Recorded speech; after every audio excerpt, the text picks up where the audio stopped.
Hey, folks. I'm Camille Who Armstrong, the performing arts Renaissance woman. For over 40 years, I've worked as a performer, educator, consultant, and coach. But most importantly, I'm a parent. From classrooms to stages to bedtime routines, I've spent my life nurturing creativity, character, and connection in the next generation. This series is for you, whether you're expecting, learning as you go, or parenting for the first time, or even third time around.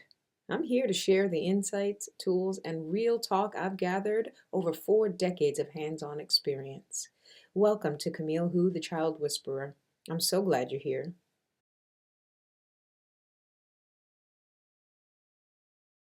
Yeah! Before we jump into today's video, I just have to say, we made it! This is video number 52 of the Camille Who, the Child Whisperer parenting series. Do you know what that means? Camille Who, the Child Whisperer, has been live for 1 full year. One video going live every week for 52 weeks. That's 1 whole year of parenting insight, child development talk, stories, observations, tips, tools, and me lovingly overanalyzing toddlers for the sake of helping parents everywhere. But seriously, though, thank you to everyone who's watched, shared, commented, supported, and grown with me this past year.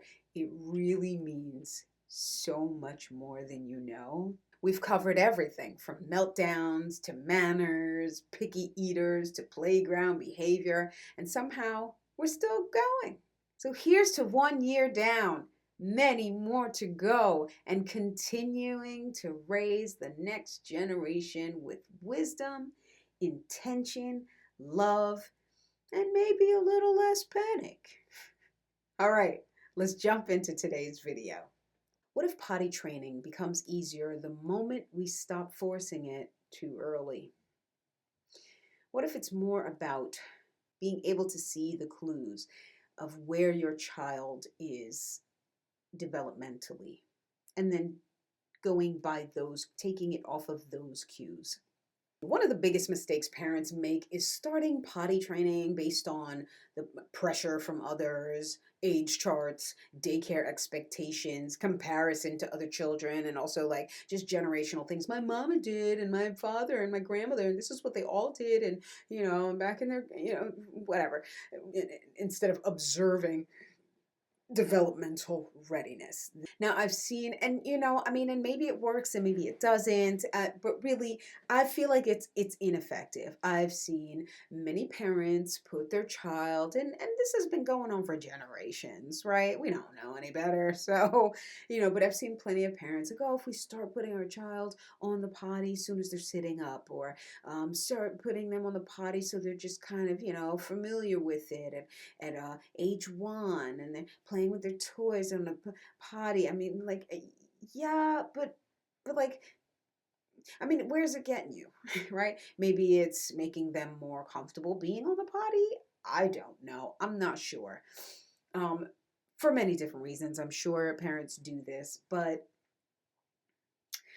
you know, you could have spent your money on something else if they're a year old, and like something that they could actually use developmentally than a potty. And then potty just takes up space. Like, are we really, and what if you knew exactly when it was time, and taking it off of those cues when it's time to actually potty train? My children, all under, I have 4 children, 4 birth children. They have all used the potty or been potty trained in 2 weeks or less. Why? Because I'm looking for something developmentally. Once I take it off of that, once I see that they are developmentally at a place, then I know that it's more effective to teach them this, to teach them this new change. which is in this new routine, and for them to understand a little bit better um, what's going to be happening as far as potty training is concerned. So when we introduce our children a little bit too early, it's like this. This is the example I used when I was approached by a parent who said, yes, so we bought a potty so that she can get used to sitting on the potty, I'm like, but she's a year old. She's just sitting on a chair. As far as in her brain, developmentally, she's not sitting on something that is she's going to eventually pee on or poop on. She's just sitting on a thing. It makes absolutely no sense to her as to what it is right now. So we're wasting space, we're wasting time, and we're wasting, like, she could be learning something else. It's like this: bringing a math equation to a 1-year-old and saying, solve this math equation, when they don't even know numbers yet. Like, if they're not developmentally ready, it's just not going to be as effective. It goes like that for every arena in everyone's life, really. If we are not developmentally ready to grasp the language, to grasp the concept, we're not going to be effectively learning the thing. We'll probably maybe pick up some things, but it's not going to be as effective, right? That is what I'm really just getting at. That being said, potty training works best when the child is developmentally ready. Here's what I look for. When a child is speaking 3-4 word sentences: I have to pee, I have to poop, I have to pee, right? Take my diaper off. Like, when your child is able to speak those 4 and 5 word sentences, 3 maybe, 4 5 word sentences, your child is developmentally ready, because now they can tell you that they have to go poop. They have to pee. That's the thing. You want them to be able to communicate this with you, and you want them developmentally able to understand when you're saying, let's go use the potty. It's potty time, right? You want them to be able to grasp that concept, and they are developmentally able to, if their language is at that point. Another thing is when they're able to take their diaper off, and I'm not talking about just they've learned how to shh and then just take it off. I mean, like, they just pooped and they're like, get this thing off of me. Okay? Your child is now ready for potty training. Okay? This lets you know that they don't want that on their skin. That lets you know that they're ready to put it somewhere else and to not be on them. So that's when they're developmentally ready to take away the diaper and to put underwear. Now, I know that there are kinds of underwear you have your pull-ups, you have your underwear that has like extra padding, and I know it helps parents, because if the child pees, then it soaks it up or it wicks, and so there's less of a mess on the floor or things like that. But listen, you got to understand that there's gonna be a mess. This is potty training. This is potty training. This is not potty training and wee wee training a cat or a dog, where you put the wee wee pad in the corner and then have them do. No, listen, you got to know that you're going to be cleaning up pee. You got to know that you're going to be cleaning up poop. And when you have a child, when you have a toddler, first of all, you need to know that your stuff is going to get messed up, right? You can't just be like, no, not my white couch. No, not my precious anything. Nothing's sacred. When you have a child, nothing is sacred until they get like age 6, 7 years old, when they learn how to really clean things up, and really be careful when you can say, no, you don't eat on the couch, you eat in the kitchen. No, you eat in the dining room. When you have those rules, and now they don't ruin your couch, or they don't, walk around with food. And I mean, I'm not letting kids walk around with food anyway. I have the kitchen rule. You eat food there. Okay, let's keep it in a centralized location. I digress. So that being said, right, we have to know, parents, that you're going to clean up a mess. This is a part of it. It's not going to be forever. It's probably going to be for maybe a week. I mean, probably it's going to be for just a day or 2 days, like of real like mess. Because once you start monitoring, or once you at least start kind of having a little bit of a schedule, you're actually going to have less of a mess. You're going to be able to catch them when they're ready to pee and when they're ready to poop. I disagree with using pull-ups and underwear that have this padding and these extra layers of neoprene or whatever kind of wicking material or whatever, is because it doesn't feel like something different. There's still padding there, which then tricks the body and tricks the mind into thinking that they still have a diaper on, which then makes them think that they can just go ahead and pee. Like everything is the same, nothing has changed. But if you have a thin fabric, then they're feeling the difference. They have to pee in there one time. They got to pee one time, and they have to feel like this ain't right. Okay? That's a difference. They have to feel the difference between what it feels like to pee in a diaper where it wicks, or one of those underwear that whatever takes the moisture off of the skin, or what it feels like to actually pee on yourself on just cotton. All right, they have to feel that difference, and they have to kind of be like, ew. Okay, we want that feeling for them. Now, day one of potty training, going in, here's what you need to understand. Potty training is not punishment. It's not negotiation. It is training. The adult is training the child who does not know how to do this yet. The adult must lead consistently. The child should not be confused by false choices like, do you want to go use the potty? Do you want to come and go sit on the potty? No, We do not give the child choices because this is training.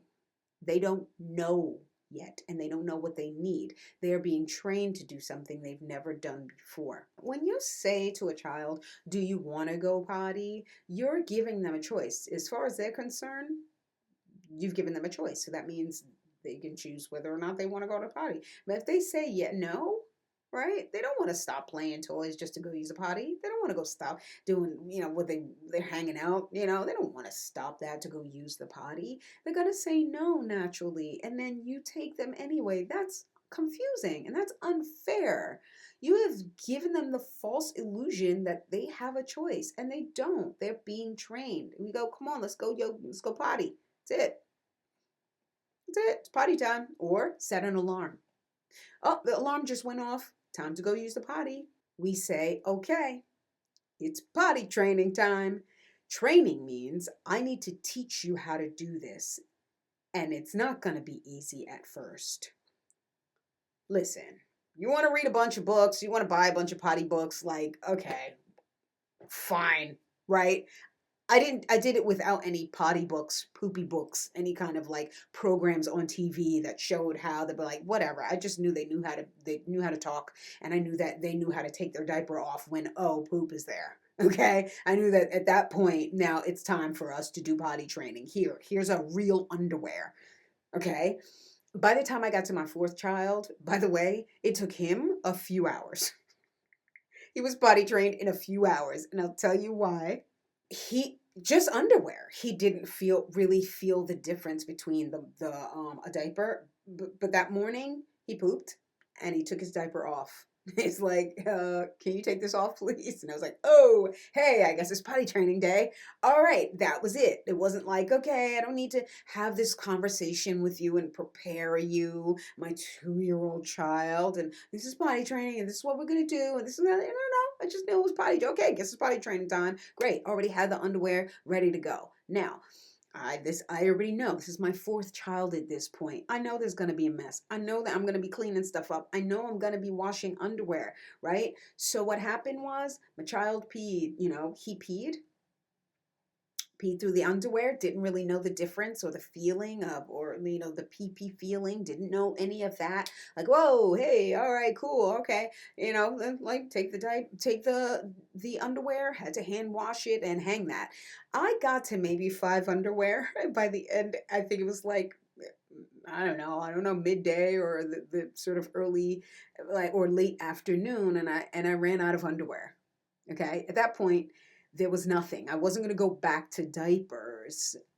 We're still potty training. We're just going to have to go bottomless.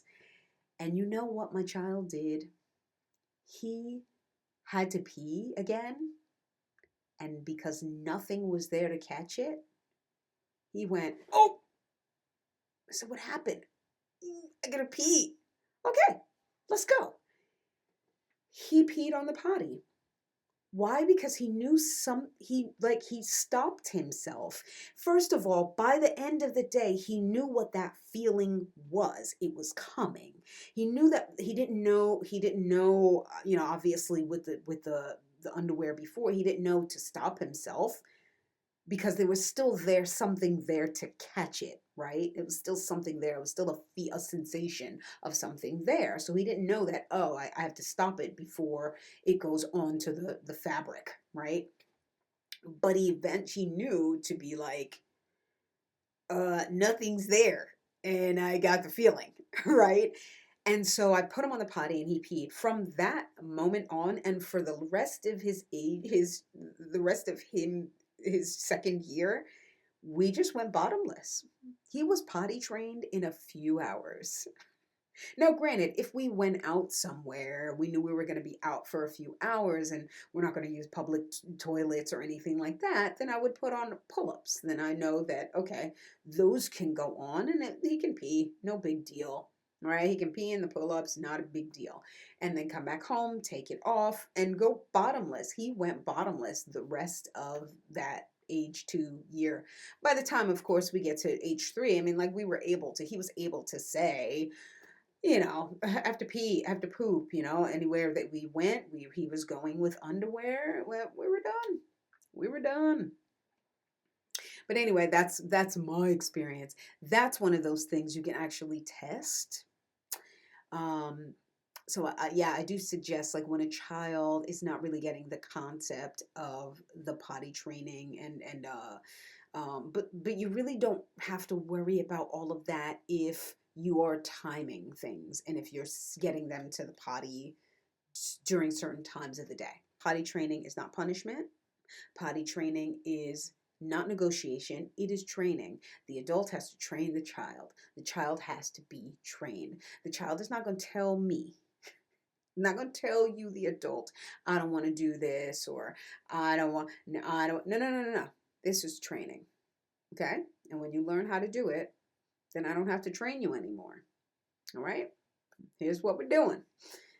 Let's wear the new underwear. You got some underwear? Oh, you got cars on there. You got some dinosaurs on there. Look at that. That's cool. All right? You don't need to put on pants, right? You're in the house. You need to know that just you're going to be in the house, you're going to make a mess, okay?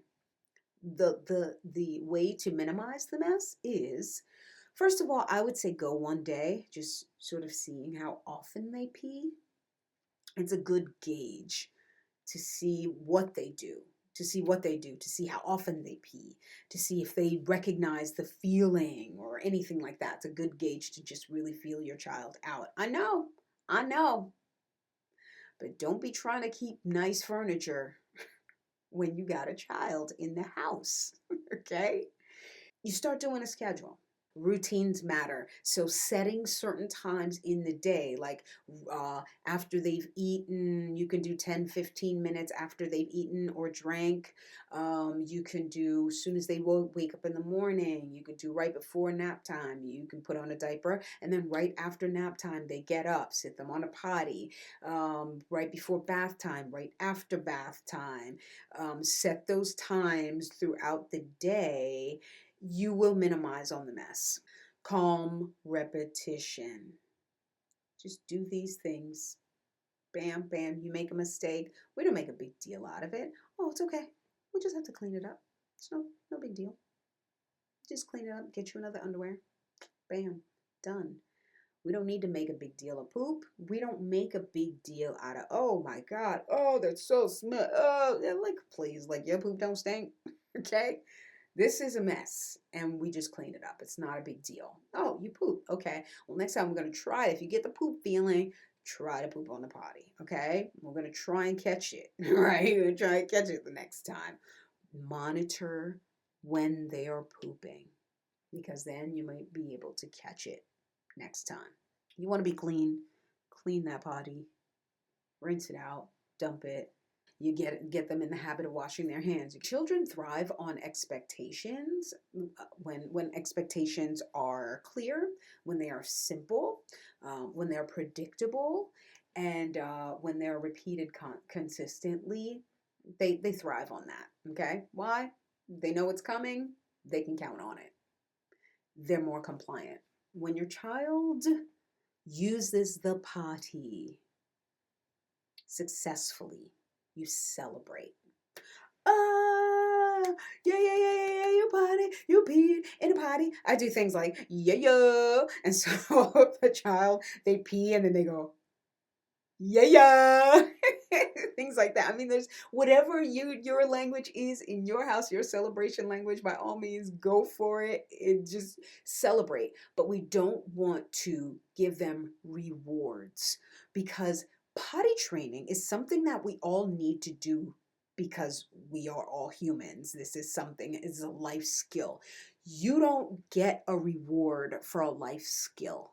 It's like giving you a prize every time you clean your room, but your room is your room and should be cleaned. Or every time you go to work, hey, let's give you a trophy because you went to work. No, you went to work because you have a job to do, and then you have to pay your bills, and then you have to save your money, and then you have to buy your house or your car or whatever. Like, these are things that, no, that should be the reward. The fact that you did the right thing, the fact that you did what you were supposed to do, that right there, that gets celebrated. No stickers, no markers, no stamps, none of that, because then your child is now doing it out of performance, and they are not doing it out of, I'm happy to be doing the right thing. You want to encourage them to do the right thing. It builds their confidence. It builds their it just encourages them to just want to do it and do it again. So recap all of this. Step 1, wait for the developmental readiness. You want them to be saying 3 to 5 words. You want them to be able to, like, take a diaper off or take some socks off, or be able to, they can take certain things off of their body, like take their jacket off, right? These are things that, like, okay, developmentally, you can physically do things. You can verbally say things, okay? You can tell me that you have to use the potty, right? Eventually, that's what we want them to be able to say. That's also an indication of them being able to follow simple instructions, like 1 and 2-step instructions. That also lets you know that they are aware of wet and dry diapers, wet underwear and dry underwear, or just wet and dry diapers. They are also developmentally ready to let you know that they to communicate their needs, like they have to pee or they have to poop, or if they're just showing interest. I say to moms and dads all the time, like, let them see you use the potty. I mean, because boys and girls, you have to sit them down at first. I would say let them see you sit. Okay. Yes, dads, that means number 2. But they're at least seeing that we all sit on potties. All right, and then it's just a natural thing that we eventually do as adults, so you learn it as a kid. Step 2, create predictable potty routines. In the morning, take off their diaper, potty. Right after they eat breakfast, potty. Right before playtime outside, potty. Then you put on a diaper to go outside. You come back, you take off the diaper, you put them on the potty again. Right before nap time, potty. Right after nap time, right? For nap time, you could put on a diaper. You take off the diaper. When they wake up, you put them, potty again. after they wake up. Um, then if they eat some food and drink something again, potty, give them 15 minutes, 20 minutes at the morning potty after that food and drink. And then you got bath time, right before bath time, potty again. And it really is just not like, you just keep it consistent every day, and they'll get it, they'll get it, they'll get it. I believe in you. But keeping it consistent, um and really, it really just will minimize the mess, but you have to know that mess is a part of it. And being home really helps. Not being up and about and leaving and all kinds of like, oh, we have to go to a bunch of places. No, because right now priority is potty training, right? Then we can go to all those extracurricular things after, but right now potty training is the priority. Step 3, stay calm, clear, consistent. You don't overreact when there's pee, when there's an accident. You don't overreact when there's poop. You just clean it and go, okay, got to get a new one. Really, that's it, right? We don't want a negative association with peeing, with making a mess, with peeing on the floor, or we don't want a negative association with this, because then they can regress, and then they'll be really deathly afraid of using the potty training, right? We don't want them to have a negative experience. We want them to have an experience of progression, and that we make mistakes, and that we just, no, don't worry, we can clean things up and start again. All right, here we go, right? And it's not going to happen all the time, as long as you have those consistent designated times for potty. That is it. I believe in you. You can do this. I'm Camille Who, and I am out of here. Thank you so much for watching this episode of Camille Who, the Child's Whisperer. A heartfelt thank you to the generous supporters of the Books and Beyond campaign. This series wouldn't be possible without you. If you're a new or expecting parent, I created Better Parent, Better Future just for you. I empower first time parents to embrace a positive mindset and navigate those early parenting years with confidence and joy. Click the link in the description to learn more or to find out how we can work together. Until next time, keep showing up, keep growing, and keep leading with love.